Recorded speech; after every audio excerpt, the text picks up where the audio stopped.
Assalamualaikum warahmatullahi wabarakatuh. Bismillahirrahmanirrahim. Alhamdulillahirabbil alamin.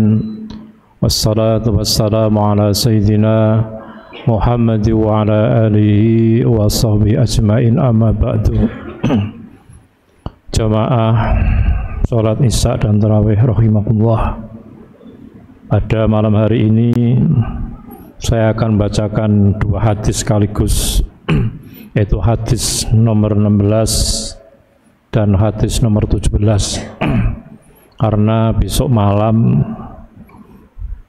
kultum ditiadakan karena ada peringatan malam nuzulul Quran dan harlah Pondok Pesantren Al-Hikam yang ke-34.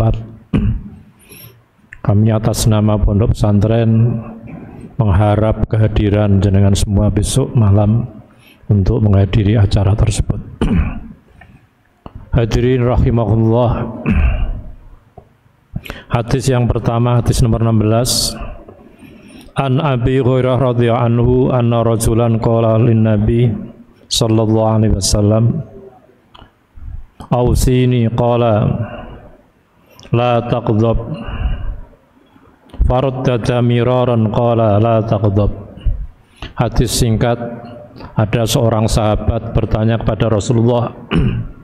Kebetulan sahabat ini karakternya emosional, sehingga Rasulullah pun menjawab dengan kalimat singkat la taqdhab. Sampai diulang-ulang, jawaban Rasulullah tetap la taqdhab, jangan marah. Terlepas bahwa orang yang bertanya itu orang emosional, bahwa marah itu memang tidak baik, karena orang marah itu akibat yang ditimbulkan banyak yang negatif. Sebab marah itu adalah bagian dari keburukan. Sesuatu pun kalau diputuskan dengan marah juga hasilnya juga tidak baik. Kalau marahnya seperti kita, itu akibatnya mungkin negatif, ya, tetapi tidak separah kalau yang marah itu seorang pemimpin, seorang presiden, apalagi presiden Trump atau presiden Putin. Kalau dua-duanya marah bisa menimbulkan guncangan dunia, bisa perang dunia, bahkan guncangan ekonomi. Nah, kita sebagai umat muslim, bagaimana kita bisa mengelola emosional kita sehingga tidak meluapkan kemarahan itu, baik dengan kalimat-kalimat atau kata-kata, kemudian juga tindakan-tindakan di luar kontrol.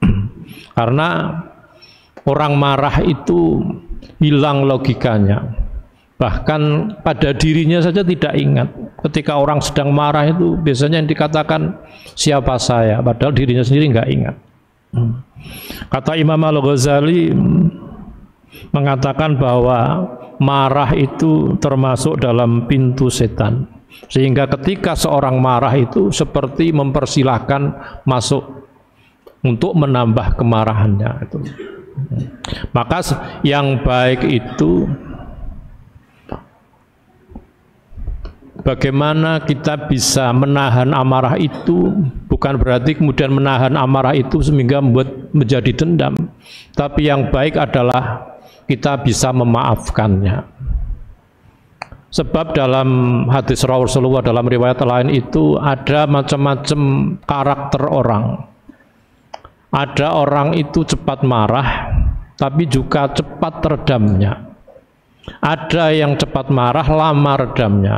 Tapi yang paling tidak baik itu cepat marah dan lama redamnya, sehingga membuat dendam.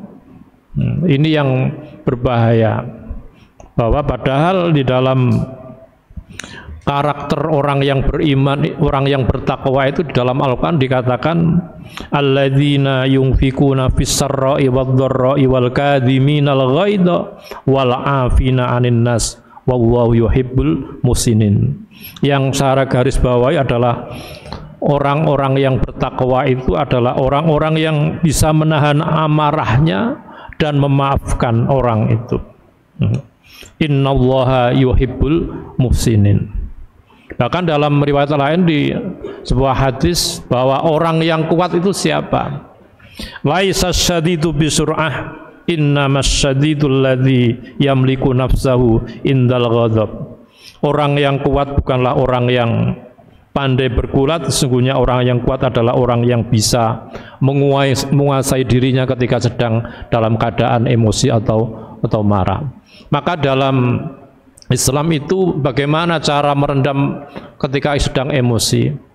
Karena marah itu adalah datangnya dari setan juga, dan setan terbuat dari api. Maka ketika sedang marah dianjurkan untuk wudhu.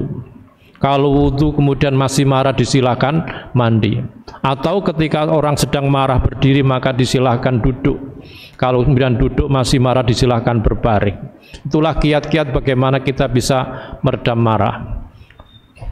Seperti saya yang katakan tadi bahwa marah itu mendatangkan hal-hal yang negatif. Yang baik adalah yang seperti saya katakan tadi adalah orang yang pemaaf. Orang yang pemaaf itu lego. Orang yang maaf itu juga banyak temannya, juga dicintai oleh Allah Subhanahu wa taala dan akan ditingkatkan derajatnya.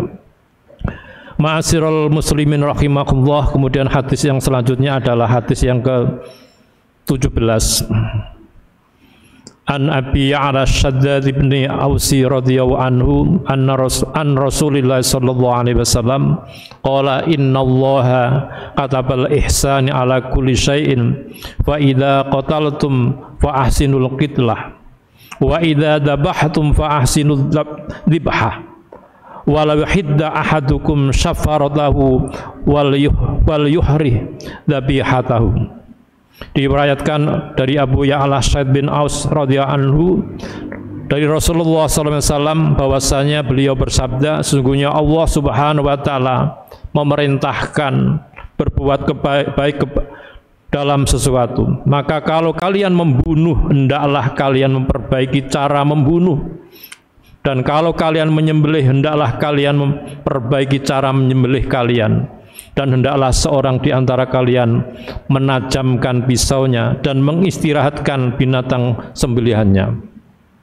Secara umum hadis ini menjelaskan tentang kewajiban yang ditintahkan kepada hambanya agar berbuat ihsan kepada siapapun, kepada makhluk apapun, termasuk digambarkan dalam hadis ini ketika seorang mau menyembelih hewan itu harus ditajamkan pisaunya, kemudian ditidurkan dengan mengistirahatkan, istilahnya dengan melentangkan binatangnya dengan cara baik. Bahkan dalam riwayat lain diterangkan Rasulullah juga pernah menegur seorang sahabat ketika mau menyembelih hewan itu, dia mengasah pisaunya di depan hewan yang mau disembelih. Diingatkan oleh Rasulullah. Makanya ketika seorang yang mau menyembelih hewan seperti hewan kurban itu, kalau menyembelih hewan satu jangan diperlihatkan hewan sebelumnya yang mau disembelih. Kasihan. Pada hewan saja kita disuruh berbuat baik, apalagi kita kepada sesama manusia. Dalam riwayat lain diterangkan bahwa ada seorang wanita nakal karena memberi minum kepada anjing, kemudian mendapatkan ridha dari Allah Subhanahu wa taala, diampuni dosa-dosanya. Apalagi kalau kita berbuat baik kepada manusia. Dalam riwayat lain sebaliknya, ada seorang yang lalai merawat atau tidak memberi makan seekor kucing sampai kemudian kucing itu makan tanah. Kemudian kucing itu mati, menyebabkan wanita itu masuk neraka. Nah, itulah bahwa Islam itu kita diperintahkan untuk berbaik kepada siapapun. Dalam hadis lain, kalau ingin dicintai Allah maka cintailah seluruh makhluk Allah. Bahkan di dalam hukuman pancung pun, orang yang dibunuh itu dengan pedang yang sangat tajam sehingga sekali libas langsung mati. Tidak boleh kemudian ada seorang yang dihukum mati kemudian dimutilasi, diambil kakinya dulu atau tangannya dulu, itu namanya penyiksaan. Termasuk kita kalau membunuh mungkin hewan yang boleh dibunuh seperti membunuh ular atau tikus. Kalau ingin membunuh silakan membunuh, tidak usah disiksa apalagi dimasukkan minyak kemudian dibakar, kasihan. Atau ibu-ibu mungkin ya menggoreng ikan, ikannya masih hidup, itu juga kasihan juga. Nah, seperti ini bahwa Islam itu memerintahkan kebaikan kepada siapapun, sehingga kalau ada hukuman mati pun juga sekali tembak, tidak boleh kemudian disetrum atau mungkin dimutilasi orang itu dihukum itu. Itulah bahwa Islam itu mengajarkan kebaikan kepada siapapun. Demikian yang bisa kami sampaikan. Ihdinas siratal mustaqim. Wassalamualaikum warahmatullahi wabarakatuh. Sallu